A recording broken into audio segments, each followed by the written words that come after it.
Welcome back to this edition of Grizzlies Daily. I'm a host Melek, and I'm just going to jump straight into it because this is the second time I'm recording this now.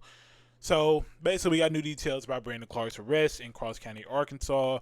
Basically, an affidavit from the Cross County, Cross County Sheriff's Department says that Clarke was in a white Corvette and he passed a deputy traveling over 100 miles per hour.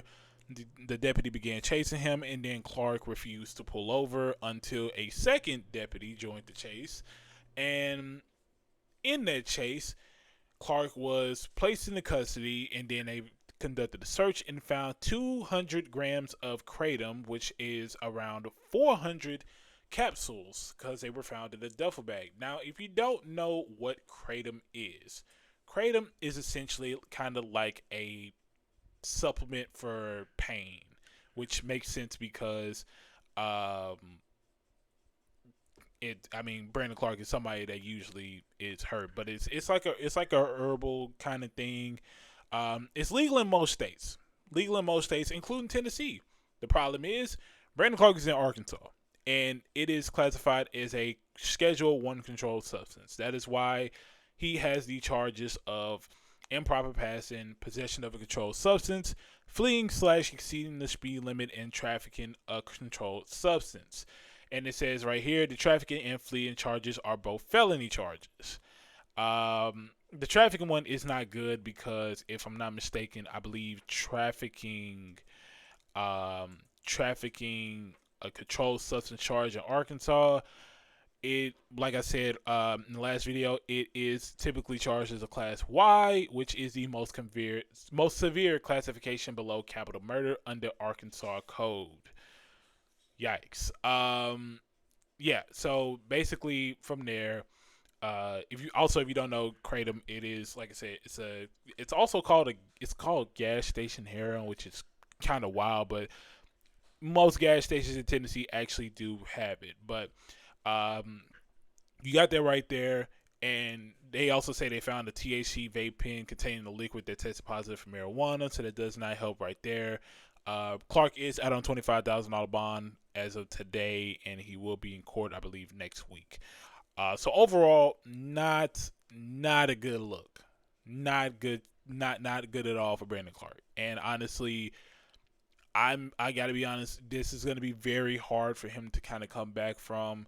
Like I said, I'm not going to throw any conclusions out there when it comes to him because, once again, this is an active case, so we don't know anything. That's why I also didn't say anything when it first happened, because it is an active case. But it is not looking good for Brandon Clarke, and this is probably one of the worst things that could happen for him and for the Grizzlies, especially at this time. I believe Brandon Clarke is making about $12-15 million a year, and the Grizzlies would have a very, very hard time trying to trade him away if they were to. And not to mention, it's looking like you would definitely have to more than likely release him if they do decide to move on, because you have the injuries and then you have this situation right here.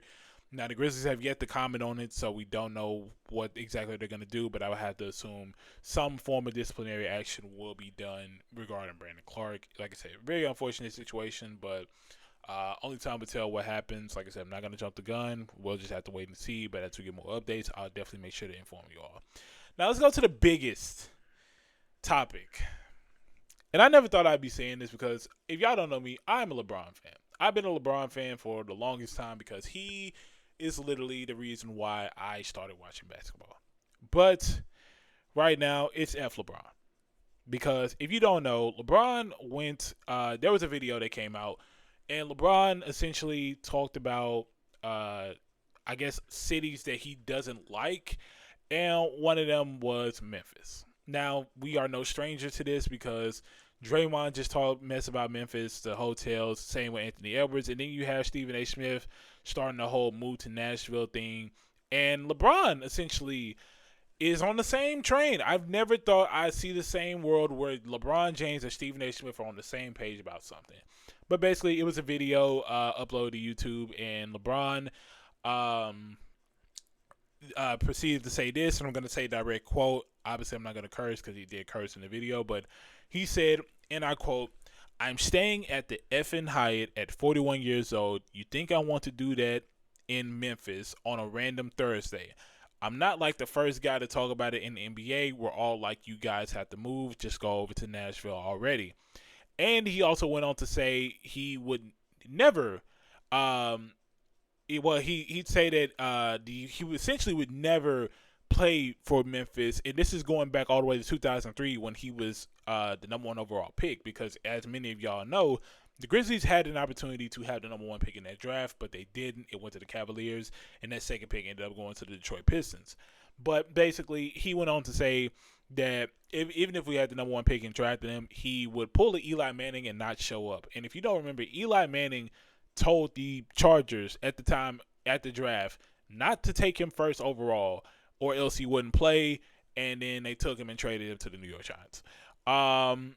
Yeah, and I'm be honest, it's this whole situation is kind of crazy to me because it's like that Grizzlies team at the time really wasn't even bad for him to even say that. So it really is kind of crazy. That really is just a city thing.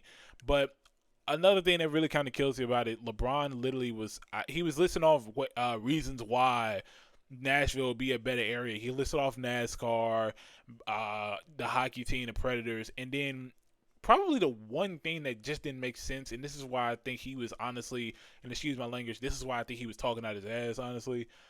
Brother mentioned Vanderbilt. Let's be real. And let's talk about the Grizzlies being moved to Nashville and people wanting that. Have you ever heard anybody say Vanderbilt as a driving point? Let's be real. Come on. Yeah. So my thoughts. I caused the storm on Twitter because, like I said, this is one of my favorite players, and I hate when people talk about my city and our city as is. But it just goes to show that these players don't care about us.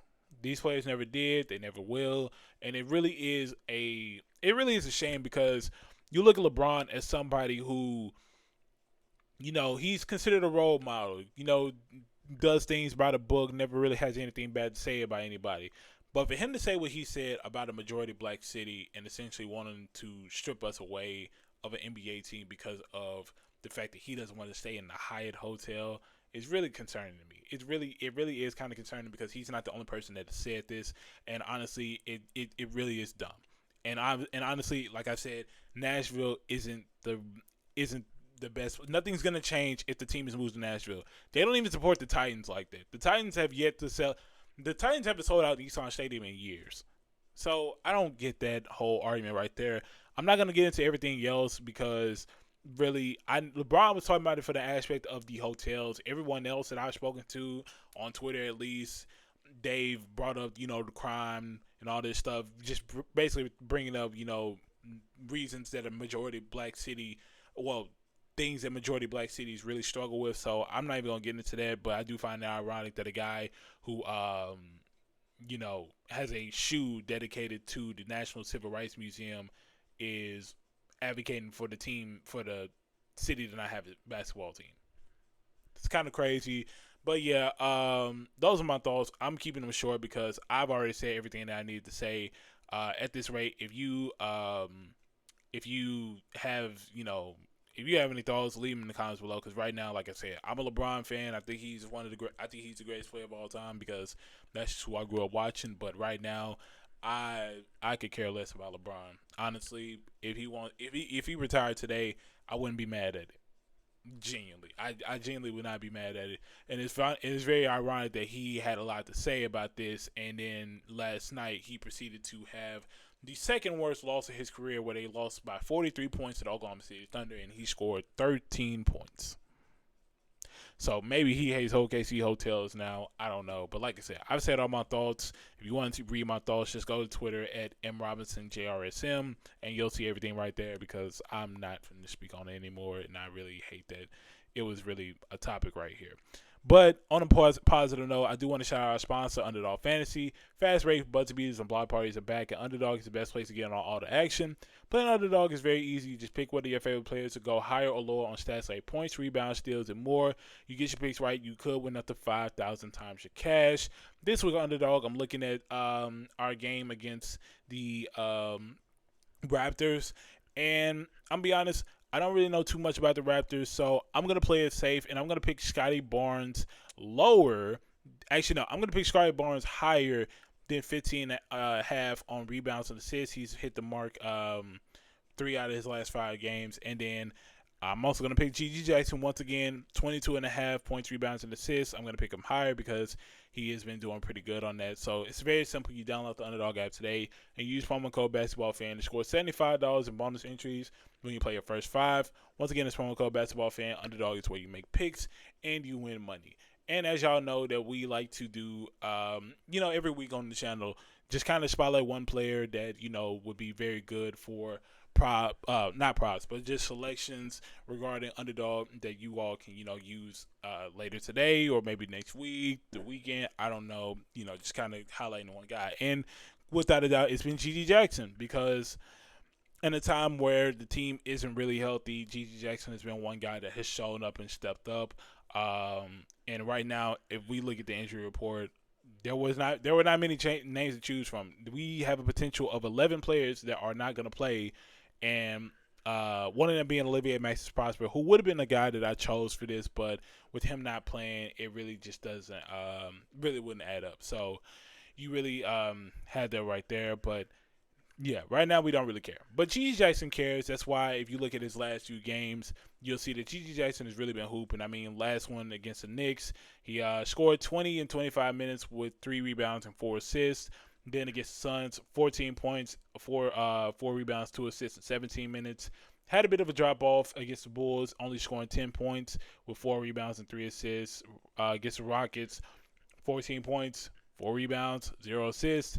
And then against the Spurs, 20 points, seven rebounds, and 2 assists. So you kind of see he's really been on the average when it comes to his play lately, mostly because of a minutes thing, but also just sometimes the shot ain't really falling. But overall, G.G. Jackson is a pretty good selection when it comes down to things right there. But will say you do have a lot to choose from when it comes to it. I mean, you look at G.G. Jackson, you look at his selections on Underdog. It's not really much to choose from, but you do see, like I mentioned earlier, his line at points, rebounds, and assists is 22.5. He's only hit the mark 2 out of 5 times, but I do feel like today is going to be a different kind of day. I think he does have the potential to kind of hit that mark this time. And then points and rebounds, it's at 20.5. He's hit that mark 2 out of his last 5. And once again, like I said, it is a minutes thing, so just be cautious when it comes down to it. Like I said, I think I'm going to select him personally higher on points, rebounds, and assists because I feel like he's better when it comes to that. And when it comes to points and rebounds, I really am very skeptical on that because we are playing the Raptors, and they actually do have a pretty decent lineup, and they're making a playoff push, so they're going to play their best guys while they can because they don't want to fall behind too far. So I don't imagine that they're going to be in a world where they don't run a full lineup and they have a center to choose from like a Jakob Poeltl and others. So you got that right there.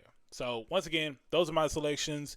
G.G. Jackson, I'd say pick him higher, but be cautious on the points and rebounds because it's going to be very hard for him to hit that mark, especially with everything that happened, especially the game that happened last time where the Grizzlies only got like about 20 rebounds. So be cautious with that. But once again, make sure to download the Underdog app today. You can do it by scanning this QR code right here. And once again, use promo code BasketballFan to get $75 in bonus entries when you play your first 5. So once again, shout out to Underdog Fantasy for sponsoring this video.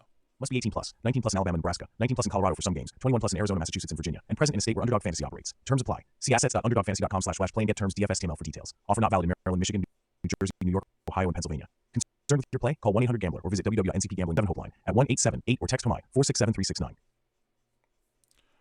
All right, now that we're back, we're gonna talk about Ja. We haven't talked about Ja in a while, but the reason I'm talking about Ja now is because Bleacher Report came out with some trade ideas for him, and the only reason I'm bringing this up is because there is word out right now. Like I said, nothing is necessarily confirmed, but it came out recently that a house listing under either Ja or his family's name. Don't really know. One source is saying it's Ja's place, but the other source is saying it's his parents' house. But basically, there was a listing up for that. So not really the best sign, but obviously right now there's no telling on the future of Ja. But there was a trade proposal from Bleacher Report that said There's a world where the Grizzlies could trade John Morant for Jalen Green, Kaman Maluak, who is a first round pick from the Suns in this past draft, and then the 2027 first round pick via Cleveland, Minnesota, or Utah. I'm assuming the best one would go, the worst pick would go to the Grizzlies right there.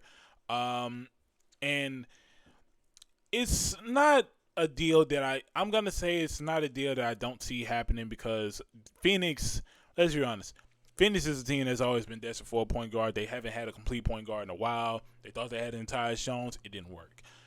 Thought they had in others, it just didn't work. But John Morant would be a guy that I could see, them trying to target necessarily. The only thing I have is Jalen Green. I have thoughts when it comes to Jalen Green's game. It's inconsistent. It's inconsistent as hell, actually. He's been doing solid, but there are games where the shot really is just not falling for Jalen Green. I mean, there was a game where I think he went like 0 for 9 from the field, and then he hit the game-winning 3. And I'm just like, I don't know if I can handle Jalen Green not hitting a shot on this team. So I'm very skeptical of that idea right there. But I can see the Suns trying to target him. Well, yes, the Suns trying to target Ja. And if this was an actual proposed deal, I feel like the Grizzlies would easily take that because you do have a essential backup center that is developing. He has size, he can defend, and he can sometimes shoot the ball. And then really the driver of this would be that first round pick, because if y'all remember, Miami did make a trade offer for a job, but the Grizzlies declined it at the deadline because, well, actually no, I believe it was the other way around. The Heat declined the deal because the Grizzlies were asking for a first round pick. So I think if there's a world where the Grizzlies can get a first round pick for Ja, they definitely will go ahead and try to make that deal. Like I said, there's no telling, but that's just something that I saw right there, and it's not ridiculous to think about it. Like I said, I don't think this would be a deal that's done if they were to move on from him, but when it comes down to it, I really just don't think it's just something that, would happen per se. So that was just an idea I thought right there, especially with everything that's going on. But once again, I'm staying neutral on the subject because I really don't know what's going to happen, and I'm leaving that up in the air to the team. Now, real quick before we get out of here, I do just want to read some of y'all's comments because, once again, like y'all always do, y'all show love to the channel. So first comment right here says, call me crazy, but I think there's a possibility that 4 next year's starting 5 are on the team right now. I could see a starting 5 of Ty Jerome, Cedric at the 2, Gigi playing at 3, and Zach Edey in the middle. So I say let's go get a power forward.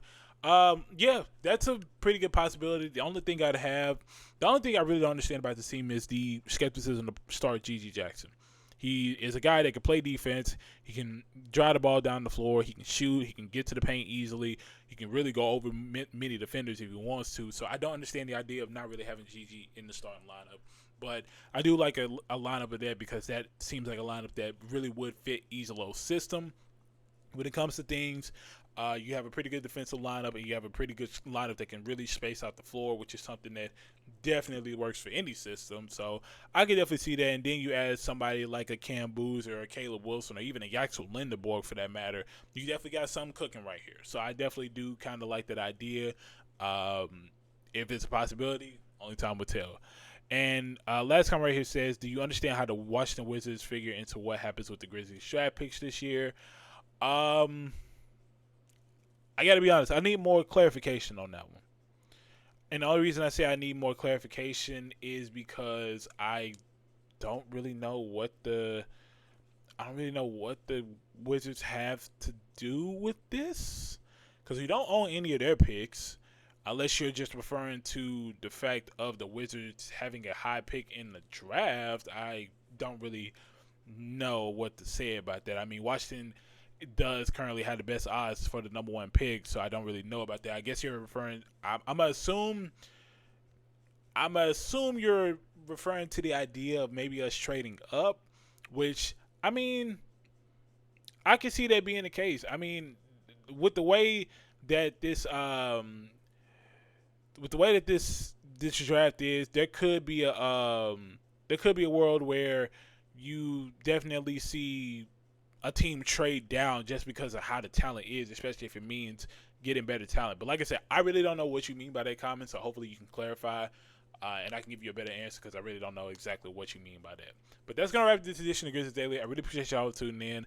I know it's not a lot going on, but I had to clear the air on that whole thing and then the whole Brandon Clarke situation. So obviously, as we learn more, I definitely bring it to y'all. If you like this video, make sure to like, comment, subscribe, and turn on post notifications so you get notified when the next video comes out. And make sure to comment your thoughts below so we can talk about it in Monday's video. But as for now, I'll see y'all tomorrow where we'll talk about I'll see y'all Monday where we can preview the home finale and kind of look ahead to next season. So I'll see y'all to Monday. Peace.